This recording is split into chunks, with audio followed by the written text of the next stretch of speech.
अस्सलाम वालेकुम, this is Moeed Pirzada.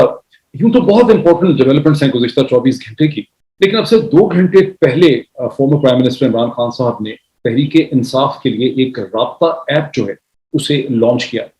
ये स्टेप बताते खुद भी बहुत इंपॉर्टेंट है, बहुत इंटरेस्टिंग है। मैं इस पर भी थोड़ा सा एक्सप्लेन करना चाहता हूँ, लेकिन कुछ बातें उन्होंने की जो बड़ी प्रोफाउंड थी, बड़ी डीप थी। मुझे वो बातें बहुत अच्छी लगी, मैं उसको थोड़ा सा एक्सप्लेन भी करना चाहता हूँ। और इसको भी जहन में रखें कि बहुत से जलसों में जो वो बातें करते हैं, तो आपके सामने कई वीलॉग्स के अंदर मैं कह चुका हूँ कि उनको एक फॉरवर्ड नैरेटिव देना चाहिए। जलसों में जो कमी होती है उनकी टॉक में, मैं उसकी तरफ भी इशारा करता हूँ। लेकिन जो बातें उन्होंने 2 घंटे पहले की और उसके बाद उन्होंने एक अपनी पार्टी के लीडरान से बात उन्होंने करते हुए चीज, वो भी टेलीविजन में आई, अपने पीटीआई के लीडर्स के साथ बात करते हुए उन्होंने चंद बातें की, जहां उन्होंने कहा कि मैं इस स्टेज पे पॉलिटिक्स नहीं कर रहा, मैं स्टेज पे जिहाद कर रहा हूँ, इसकी सिग्निफिकेंस क्या है। इन दोनों को मिला के मैं ये कुछ पॉइंट्स आपके सामने लाना चाहता हूँ जो मैं समझता हूँ बहुत इंपॉर्टेंट है। पहले तो जो स्टेप है राब्ता ऐप को लॉन्च करने का, ये बड़ा एक इंटरेस्टिंग, बड़ा इंपॉर्टेंट स्टेप है। जहां इमरान खान साहब, और इसकी शुरू में इमरान खान साहब के साथ असद उमर साहब थे जिन्होंने इस टॉपिक को इंट्रोड्यूस किया, जो इससे पहले पाकिस्तान के प्लानिंग मिनिस्टर रह चुके हैं, फाइनेंस मिनिस्टर रह चुके हैं। और उन्होंने ये भी बताया कि अभी ये ऐप फॉर्मली लॉन्च नहीं हुई थी, इसका सिर्फ ऐलान हुआ था, तो 20,000 से ज्यादा एप्लीकेंट जो हैं वो सामने आ गए। फिर इमरान खान साहब ने कहा कि इस वक्त 27 लाख का डेटाबेस जो है पार्टी के एक्टिव मेंबरान का, वो तहरीक इंसाफ के पास है। This is a very positive achievement on the part of the party. लेकिन फिर उन्होंने कहा कि अब हम चाहते हैं कि तमाम लोग जो इस पार्टी को सपोर्ट करते हैं वो इस राब्ता ऐप को ज्वाइन करें, इसको लॉग इन करें, इसको डाउनलोड करें।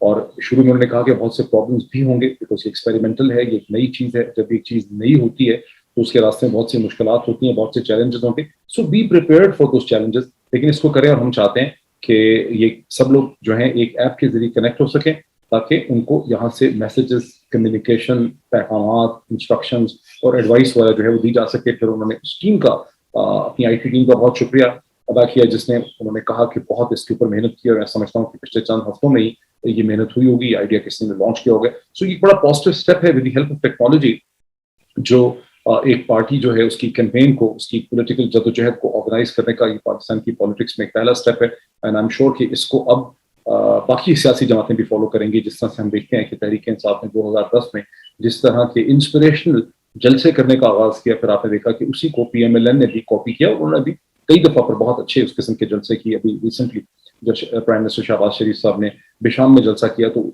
एक तरह से लगता था कि तहरीक इंसाफ को उन्होंने कॉपी किया, उससे लर्न करने की कोशिश की। लेकिन पॉलिटिकल प्रोसेस जो है किसी भी माशरे में इसी तरह से आगे बढ़ता है।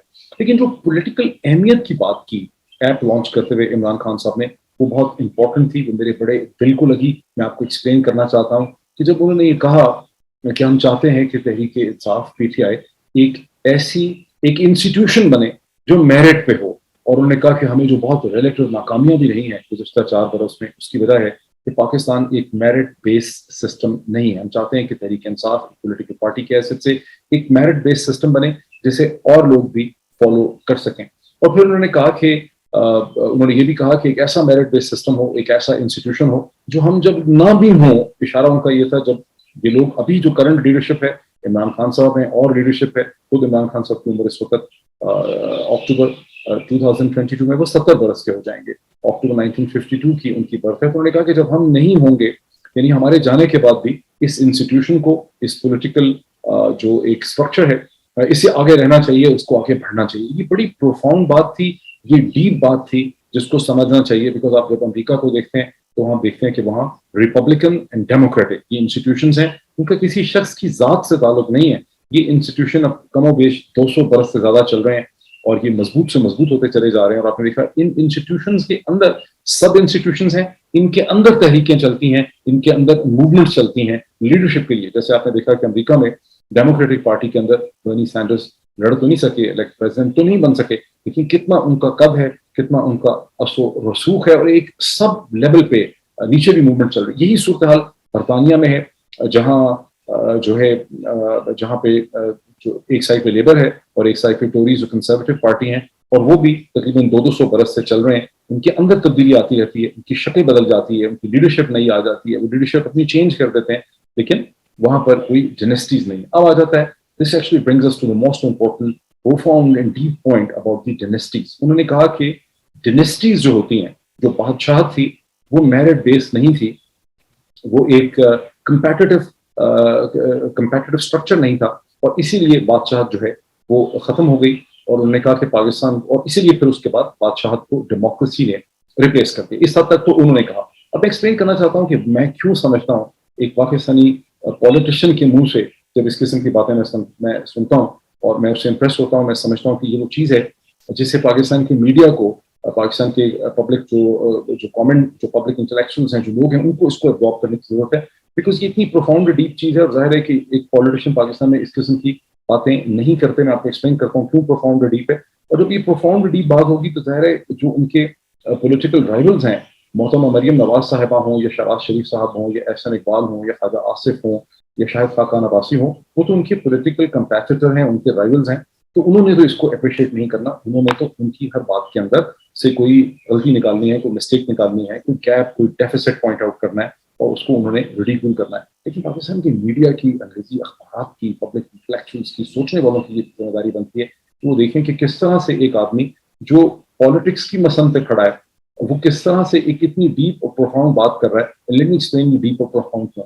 देखिए, पाकिस्तान ही नहीं, पूरी मुस्लिम दुनिया का जो अलमिया है, जो चैलेंज है, जो फेलियर है, जिस वजह से मुस्लिम दुनिया गुज़िश्ता 200 बरस में पहले कॉलोनाइज हो गई, तुर्की को छोड़ के सारा मुस्लिम सारे मुस्लिम कंट्रीज जो हैं, ईरान समेत, जहाँ पे 20-25-30 बरस इंपीरियल कंट्रोल रहा, सारी मुस्लिम दुनिया जो है उसमें 25-30 बरस से लेके 200-250 बरस तक वो कॉलोनियल तसल्लुत में रही, इंपीरियलिस्ट जिसको साम्राज्य कहते हैं, उसके कंट्रोल में चली गई।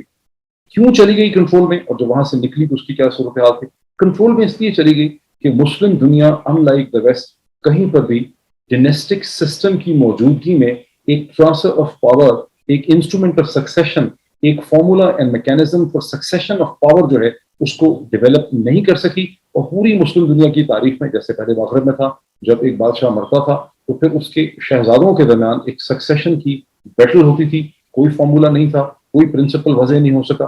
फिर वो एक दूसरे को मारते थे और एक स्ट्रगल के बाद या मरवा देते थे या साजिश करते थे, और फिर उस स्ट्रगल के बाद एक नया रजीम जो है वो होल्ड करता था, और वो रजीम मसलसल की कोशिश करता था कि अपने मुखालफों को मरवा दे, उनको जेलों में रखे, और अगर किसी को बहुत ही जो है उसके साथ लीनियंट बिहेवियर करना होता था तो उसको मक्का शरीफ भेज दिया जाता था। उसका कहते हैं मक्का शरीफ चले गए जिंदगी के आखिरी अयाम में इबादत करने के लिए। तो मक्का की जो मुस्लिम हिस्ट्री में एक बहुत बड़ी मिसअंडरस्टूड इंपॉर्टेंस है कि एग्जाइल्स को वहां भेजा जाता था जो वापस अपने ममालिक की सियासत में जो है वो नहीं आ सकते थे, या उसको उनकी समाज से निकाल दिया जाता था।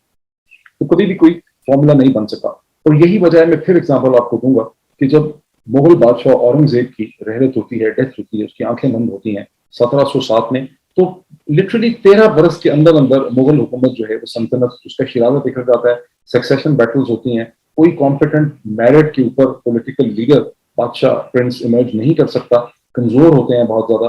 और उसके बाद आपने देखा कि लिटरली 15 बरस के अंदर मरहट्टे जो हैं, पहले मरहट्टे जो है, मेरा ख्याल है 1719 में, 1720 में पहली दफा दिल्ली जो है उस पर पहली दफा अपना कंट्रोल भी मुगल लूज करते हैं थोड़ी देर के लिए।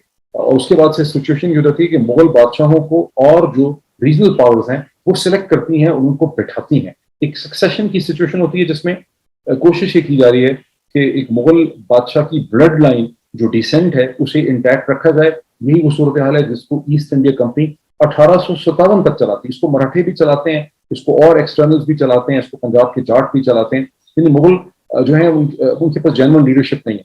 और फिर ईस्ट इंडिया कंपनी 1857 तक इसी तरह से मुगल ब्लड लाइन को कंटिन्यू करती है, बिकॉज लोगों के जहनों में ये तासर है कि एक रॉयल डिसेंट होगा एक ब्लड लाइन को कंटिन्यू करना। ये वो सूरत हाल है जो बरतानिया में खत्म हो जाती है। फाइनली उससे क्लियर डिपार्चर आता है 1688 में, जिसको जो लोग पढ़ते हैं तारीख को, जो CSS PSCS की तैयारी करते हैं, उन्हें अंदाजा है कि ग्लोरियस रेवोल्यूशन इसे कहते हैं बरतानिया की तारीख में 1688। तो पीसफुल रेवोल्यूशन है जहां बिल ऑफ राइट्स को अडॉप्ट किया जाता है, और वहां पहली दफा ये प्रिंसिपल माना जाता है कि बादशाह के मरने के बाद या उसके हटने के बाद जरूरी नहीं है कि उसकी एग्जैक्ट ब्लड लाइन ही हो, उसका बेटा ही हो, ये थोड़ी सी डिफरेंट भी हो सकती है, उसका कजन भी हो सकता है, रिश्तेदार भी हो सकता है, ये कोई थोड़ा सा डिफरेंट फैमिली में से भी आ सकता है। तो ब्लड लाइन का कॉन्सेप्ट जो है उसको सीरियसली वहां पर चैलेंज किया जाता है।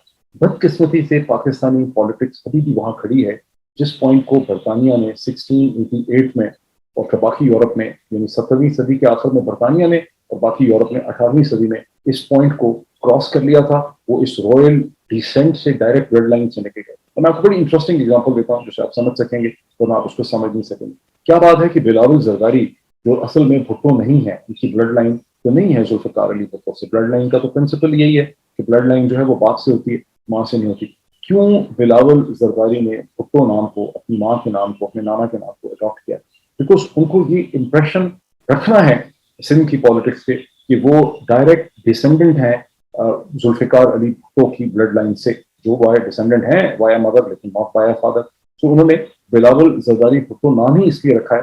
یہ اس پریمیٹیونیس کو انڈیکیٹ کرتی ہے پاکستانی پالیٹکس کی, جس سے ہندوستان بی جے پی اور آر ایس ایس کی پالیٹکس کے تحت نکلنے کی کوشش کر رہا ہے. وہاں بہت بڑا الزام یہ تھا کہ کانگریس ڈومیسٹک ہے اور وہ نہرو گاندھی خاندان کے نام کو چلا رہی ہے. یہ سب سے بڑی تکلیف ہے ہندوستان کی ینگ مڈل کلاسز کو, پروفیشنل کلاسز کو.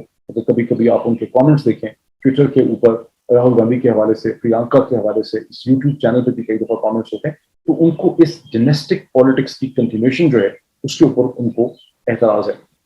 اور جو اور اچھا اب جو بات آ جاتی ہے کہ کیوں یہ ڈومیسٹک پالیٹکس انکمپیٹیٹو تھی. اگر انسان کی آپ تاریخ کو دیکھیں, جو ڈومیسٹک پالیٹکس کے 3000 برس ہیں, وہاں کی پروگرس دیکھیں, اور جو ڈومیسٹک پالیٹکس یورپ سے اور نارتھ امریکہ میں ظاہر ہے پہلے دن سے اس کو ختم کیا جاتا ہے, تو آپ ان کی پروگرس دیکھیں in terms of the March of the ideas, تو آپ کو کلیئرلی نظر آئے گا کہ جو یورپ کی نارتھ امریکہ کی بہت بڑی میٹیریل پروگرس ہوئی ہے وہ آئیڈیاز کے ساتھ ہوئی ہے. جب انسانی ذہن آزاد ہوا ہے, نئے آئیڈیاز, نئی اختراعیں, نئی انوینشنز, نئی چیزیں, جس کے نتیجے میں ایسی اکانومیز پیدا ہوئی ہیں, اتنی بڑی سپر سائز اکانومیز پیدا ہوئی ہیں جو اس سے پہلے جب تک آئیڈیاز نہیں تھے اور جب تک رائل کنٹرول تھا, ڈیسنٹ تھا, آئیڈیاز کنٹرول ہوتے تھے. تو جب آئیڈیاز آزاد ہوتے ہیں تو آئیڈیاز چیلنج کرنے لگ جاتے ہیں اتھارٹی کو, اتھارٹیرینزم کو, رائلٹی کو, ڈینسٹی کو, بادشاہت کو. تو آئیڈیاز کو بادشاہت نے سپریس کیا, اور جب بادشاہت کا پروسیس ختم ہوا اور فری آئیڈیاز جو ہیں وہ شروع ہوئے, تب جو ہے یورپ اور نارتھ امریکہ نے وہ ریئل پروگرس کیا.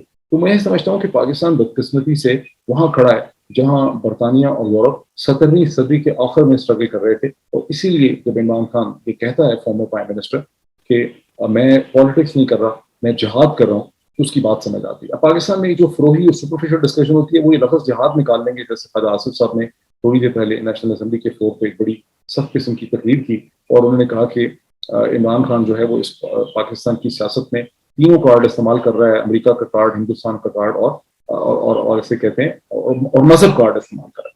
اب عمران خان کو اگر یہ کہہ رہا ہے نا کہ مجھے جہاد کرنا ہے, جہاد سے وہ یہ کہہ رہا ہے جو اسلام کے اندر تصور ہے کہ آپ ایک جدوجہد کر رہے ہیں ایک بہتر چیز کے لیے, ایک بہتر مقاصد حاصل کرنے کے لیے, آپ ایک پیسفل جدوجہد کر رہے ہیں, آئیڈیاز کی بیٹل کر رہے ہیں, جدوجہد کر رہے ہیں, تو یہ اس میں سے لفظ جہاد نکال کے کہیں گے کہ یہ مذہب کارڈ ہے. جیسے کہ کہہ رہے ہیں کہ ریاست مدینہ جو ہے وہ مذہب کارڈ ہے, حالانکہ ریاست مدینہ کا تصور میں اگر عمران خان نے ریاست مدینہ تو کہنا ہی تھا, ظاہر ہے آپ کو اپنی تاریخ سے اس کو کنیکٹ کرنا تھا, لیکن ماڈل بہت حد تک یورپین یا اسکینڈینیوین یا ویسٹرن یورپ کے اندر جو ویلفیئر اسٹیٹ کا ماڈل ہے اس سے لیا گیا. جو ہیلتھ کارڈ کا تصور ہے اسے NHS سے کو اسٹڈی کر کے, نیشنل ہیلتھ سروسز جو ہے برٹن کی, اس کو اسٹڈی کر کے اس کو لیا گیا. تو یہاں پر تو ظاہر ہے ابھی ہم آئیڈیاز کی ڈیبیٹ میں جو ہماری پالیٹکس میں ہو رہی ہے, ہم بہت پیچھے جو ہے وہ پھنسے ہوئے ہیں. اور دو جو بیسکلی یہی پوائنٹ تھا جس کو میں زیادہ ریلیٹ کرنا چاہتا تھا, اس کے بہت ایشوز ہیں اور بھی بہت سی ڈیولپمنٹس ہیں جو آج ہوئی ہیں. جیسے کہ عمران خان صاحب نے جو پریس ٹاک کی ہے اس میں ہندوستان کے حوالے سے انہوں نے کیا بات کی, انہوں نے کہا کہ سب سے زیادہ خوشیاں میری حکومت کے چلے جانے کی, ان کے آنے کی کہاں منائی گئی, وہ ہندوستان میں منائی گئی. یہ بہت امپورٹنٹ کوشچن ہے. پھر انہوں نے کہا اس لیے منائی گئی کہ خود جو فارمر پرائم منسٹر تھے نواز شریف صاحب, وہ افواج پاکستان پہ حملے کرتے رہے, انہوں نے افواج پاکستان کو اسکینڈلائز کیا. پھر انہوں نے اشارہ کیا کہ ان کی میٹنگز جو ہے لندن میں ایکس ایمبیسڈر حسین حقانی صاحب کے ساتھ بھی ہوتی رہی ہیں. یہ سب چیزیں پوائنٹ آؤٹ کرتی ہیں کہ ان کی جینون اورینٹیشن کدھر تھی, اور آپ کیسے مجھے الزام دے سکتے ہیں افواج پاکستان کے خلاف ہونے کا. میں تو افواج پاکستان کو پاکستان کی ریڑھ کی ہڈی سمجھتا ہوں, اور میں نے تو کہیں لندن جا کے پاکستان سے چھوڑ کے کہیں چلے نہیں جانا, یہ میرا ملک ہے, میں نے تو یہیں رہنا ہے. پھر انہوں نے یہ بھی پہلی دفعہ ایڈمٹ کیا کہ بند کمروں میں یہ بات ہو رہی ہے کہ یہ جو لانگ مارچ کی کیمپین ہے اس کے درمیان کہیں عمران خان صاحب کو ڈیٹین کر دیا جائے, ان کو گرفتار کر دیا جائے. اور پھر انہوں نے ایک بہت ہی سلائٹ طریقے سے, کھل کے نہیں کہا لیکن انہوں نے یہ بھی اشارہ کیا کہ وہ سوچتے ہیں کہ کچھ اور ہی اس کا کر دیا جائے, اس کو مار دیا جائے, اسیسینیٹ کر دیا جائے. بیکاز انہوں نے کہا کیوں, اس لیے کہ یہ اس وقت بہت گھبرائے ہوئے ہیں, بہت خوفزدہ ہیں, بہت پینک میں. اور وہ جو ایک خوفزدہ کا ایلیمنٹ ہے وہ ہمیں سسٹم میں مسلسل نظر آ رہا ہے, پینک کا.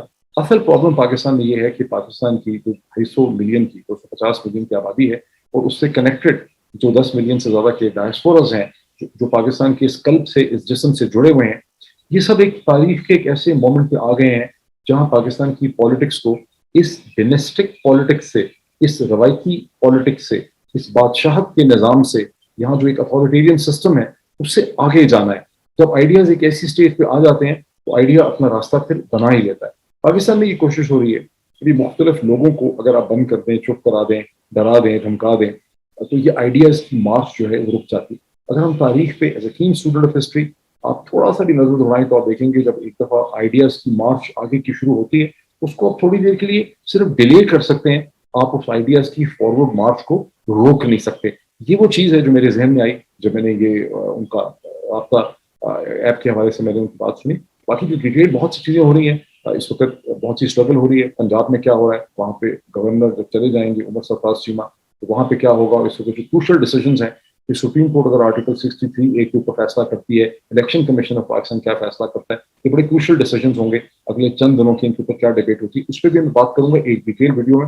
ابھی اتنا ہے.